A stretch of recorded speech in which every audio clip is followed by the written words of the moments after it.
Bersama aku di dalam doa, di dalam doa. Salam sahabat doa kekuatanku. Jumpa lagi dengan kami di Doa Kekuatanku Channel. Dalam doa dan permenungan kita hari ini, Jumat 24 Desember 2021, Pekan Advent keempat. Sapaan Tuhan hari ini dari Injil Lukas, bab 2 ayat 1 sampai dengan 14. Renungan dipersiapkan oleh Suster Maria Benita PRR dari komunitas PRR Pademangan, Jakarta, dengan tema Natal, Sukacita Kaum Miskin. Doa dan renungannya dibawakan oleh saya, Suster Maria Sifra PRR. Mari kita mengawalinya dengan mengundang kehadiran Roh Kudus.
Dalam nama Bapa dan Putra dan Roh Kudus. Amin.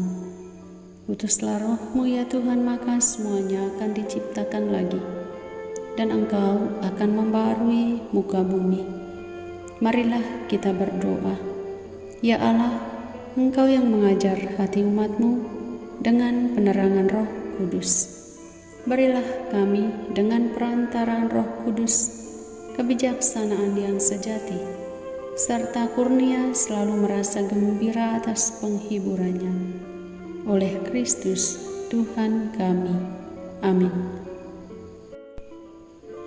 Sapaan Tuhan hari ini dari Injil Lukas bab 2 ayat 1 sampai dengan 14. Kelahiran Yesus, gembala-gembala. Pada waktu itu, Kaisar Agustus mengeluarkan suatu perintah, menyuruh mendaftarkan semua orang di seluruh dunia. Inilah pendaftaran yang pertama kali diadakan sewaktu Kirenius menjadi wali negeri di Syria. Maka pergilah semua orang mendaftarkan diri, masing-masing di kotanya sendiri. Demikian juga Yusuf, pergi dari kota Nazaret ke Galilea di Yudea, ke kota Daud yang bernama Betlehem, karena ia berasal dari keluarga dan keturunan Daud, supaya didaftarkan bersama-sama dengan Maria tunangannya yang sedang mengandung.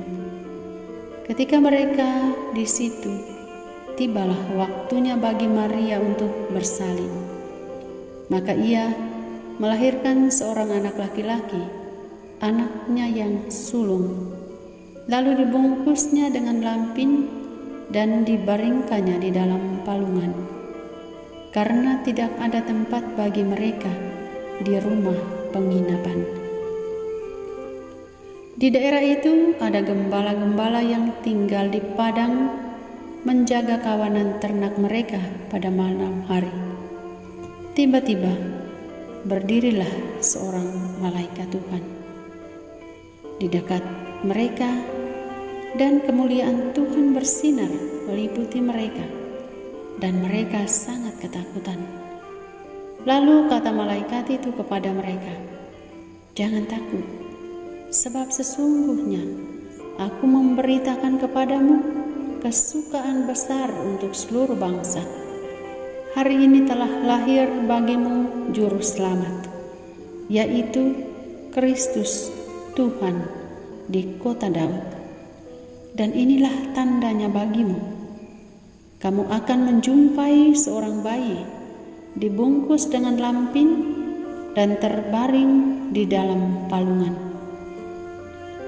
Dan tiba-tiba tampaklah bersama dengan malaikat itu sejumlah besar bala tentara sorga yang memuji Allah, katanya, "Kemuliaan bagi Allah di tempat yang tinggi, dan damai sejahtera di bumi di antara manusia yang berkenan kepadanya." Demikianlah sabda Tuhan.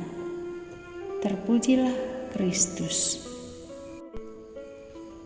Natal, sukacita kaum miskin. Para sahabatku yang terkasih dalam Tuhan kita Yesus Kristus, sukacita yang sederhana adalah ketika kita bisa membuat orang lain tertawa, bahagia, bahkan tersenyum karena kehadiran dan kesaksian hidup kita. Ketika kita bisa membuat mereka tersenyum dan tertawa, berarti kita telah berjuang menjadi penyelamat satu jiwa yang haus akan bahagia dan sukacita. Gambaran Injil Lukas dalam perayaan Natal kali ini adalah sosok para gembala yang menjadi orang pertama menyaksikan Yesus lahir dalam kandang hina.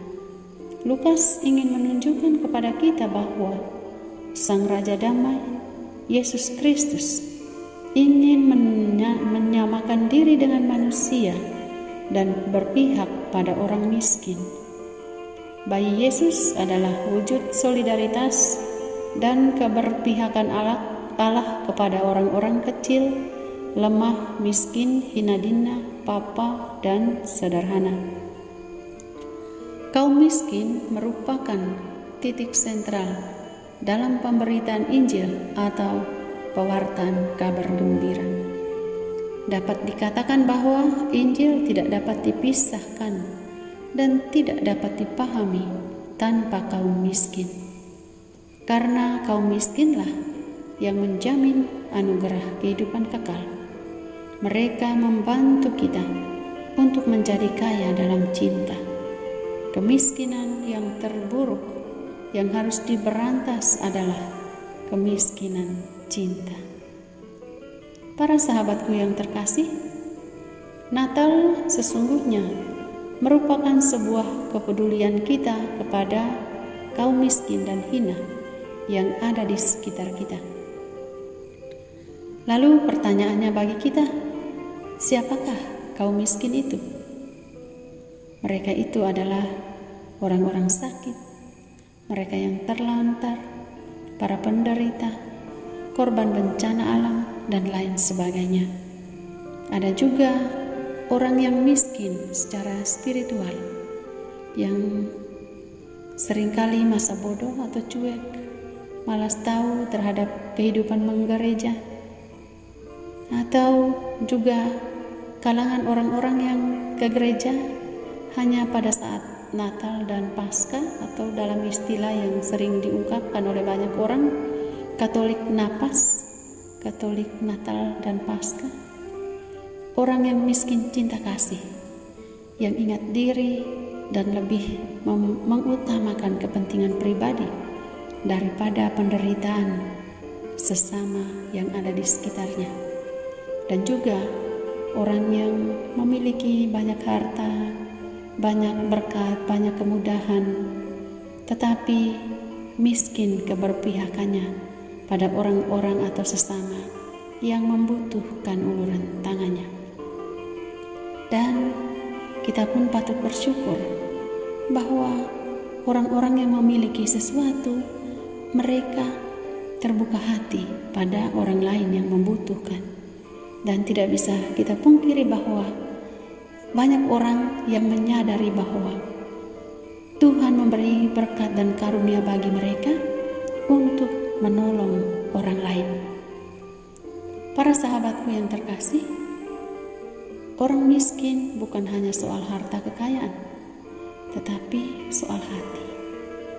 Para gembala telah menunjukkan bahwa dengan kemiskinan pendidikan, kesederhanaan mereka, orang-orang kampung, kesederhanaan dan ketiadaan materi dan sebagainya, tetapi mereka Tuhan layakan untuk menjadi saksi utama, saksi pertama kehadiran Tuhan di kandang hina di Bethlehem.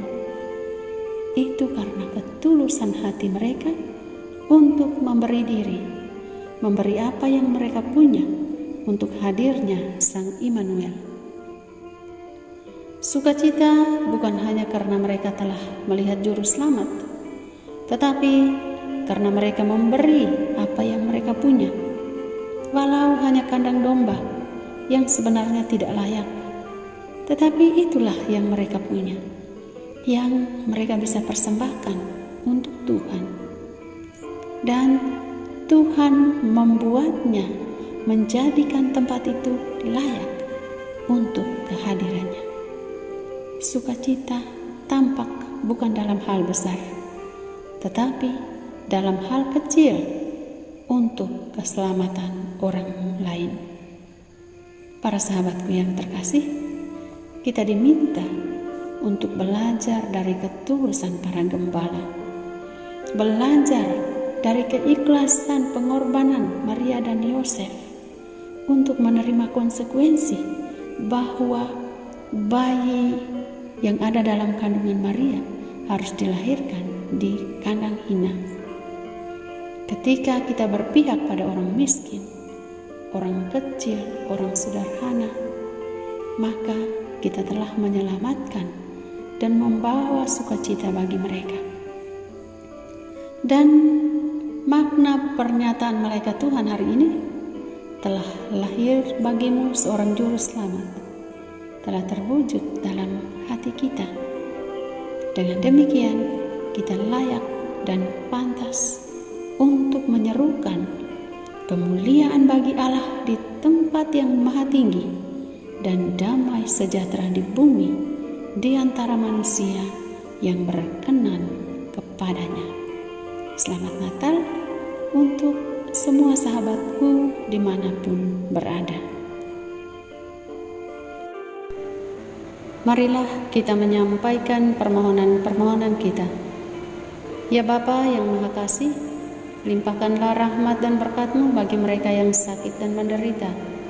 Semoga di hari raya Natal ini, mereka boleh mengalami sukacita seperti yang dialami oleh para gembala. Dan semoga kehadiran Sang Immanuel boleh memberi keselamatan dan sukacita bagi mereka. Marilah kita mohon. Kabulkanlah doa kami, ya Tuhan. Ya Bapa, berilah kedamaian bagi negara-negara yang masih berperang. Semoga mereka membuka hati untuk didamaikan oleh Yesus Sang Juru Selamat. Marilah kita mohon. Kabulkanlah doa kami, ya Tuhan. Ya Bapa, berilah kesehatan bagi para pemimpin gereja kami, Bapak Paus, para uskup, para imam, para pewarta kabar sukacita, agar mereka dianugerahi kegembiraan dan sukacita dalam pewartaan mereka. Ketika Engkau mendapati mereka sedang sakit, jamah dan sembuhkanlah mereka.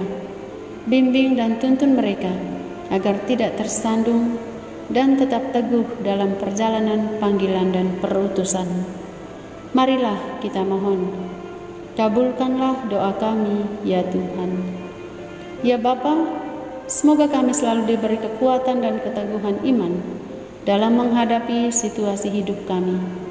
Semoga kehadiran Sang Immanuel dapat mengubah hidup kami dan memberikan sukacita dalam menghadapi kehidupan ini, serta kedamaian dalam keluarga kami masing-masing. Marilah kita mohon. Kabulkanlah doa kami, ya Tuhan. Bapa kami yang ada di surga, dimuliakanlah nama-Mu. Datanglah kerajaan-Mu, jadilah kehendak-Mu di atas bumi seperti di dalam surga. Berilah kami rejeki pada hari ini, dan ampunilah kesalahan kami, seperti kami pun mengampuni yang bersalah kepada kami.